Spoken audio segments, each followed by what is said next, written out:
Hello, myself Sheetal Vishwakarma from MTech 5th semester IIPS GVU Indore, India. In this video, I am going to explain secant method's order of convergence. Secant method is a method to solve a equation and to find its root. A serious disadvantage of Newton-Raphson is the need to calculate f-x in each iteration. Newton-Raphson is also a method to find roots of an equation in which we need to calculate f-x in each iteration. And there are many situations where f-x is so long. So in secant method, we does not need to calculate f-x in each iteration. So it is better than Newton-Raphson method.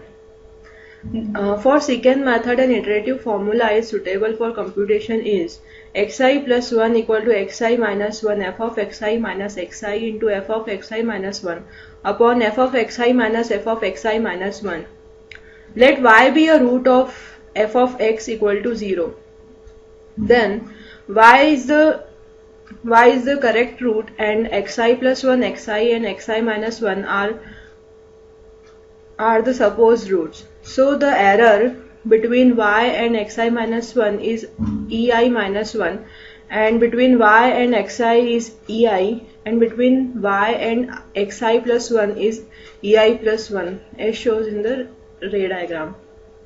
So from this ray diagram we can calculate ei plus 1 equal to xi plus 1 minus y, because y plus ei plus 1 equal to xi plus 1. So ei plus 1 equal to xi plus 1 minus y. Similarly, we can calculate ei equal to xi minus y and ei minus 1 equal to xi minus 1 minus y. Expanding f of xi equal to f of y plus ei. Putting value of xi equal to y plus ei. Then putting value of putting value of xi minus 1 in f of xi minus 1 equal to f of y plus ei minus 1. When we put this value in the equation 1 that we have seen as this, we will get xi plus 1 equal to y plus ei minus 1 f of y plus ei minus y plus ei into f of y plus ei minus 1 upon f of y plus ei minus f of y plus ei minus 1.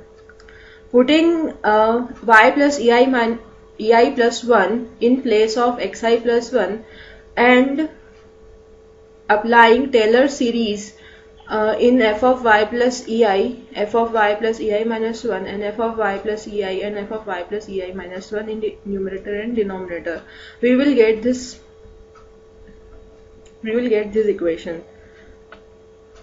Now on solving this, we will get ei plus 1 equal to ei minus 1 e square minus ei into ei minus 1 square upon 2 into ei minus 1 f dash y. So it will be reduced to this equation, ei into ei minus 1 into f double dash y upon 2 f dash y. In order to find the convergence, it is necessary to find a formula of type ei plus 1 equal to k into ei minus ei to the power m with an appropriate value of m. If ei plus 1 equal to k into ei to the power m, then ei equal to k into ei minus 1 to the power m. So we can write ei minus 1 equal to ei upon k whole to the power 1 upon m. Substituting equation 2 in this equation.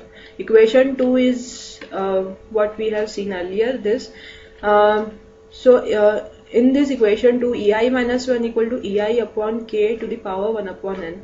So putting value of ei minus 1 in this equation, we will get ei plus 1 equal to ei into ei to the power 1 upon m into f double dash y upon 2 f dash y into k to the power 1 upon m. Comparing equation 3 and equation 1, we see that ei to the power m equal to ei to the power 1 plus 1 upon m. Equation 1 is what we have seen is ei plus 1 equal to k into ei to the power m, and equation 3 is this. So comparing both 3 and 1, we can get ei to the power m equal to ei to the power 1 plus 1 upon m, where k equal to f double dash y upon 2f dash y into k to the power 1 upon m. Solving for m from the equation 4, we get m equal to 1 plus 1 upon m. That is, we will get a quadratic equation m square minus 1 minus m minus 1 equal to 0. Solving for m, we will get value of m equal to 1.6180. Thus, it is proved m is the order of convergence. So, order of convergence of secant method is proved to be 1.6180. Hence, we have proved the order of convergence of secant method to 1.16180. So, thanks for watching this video.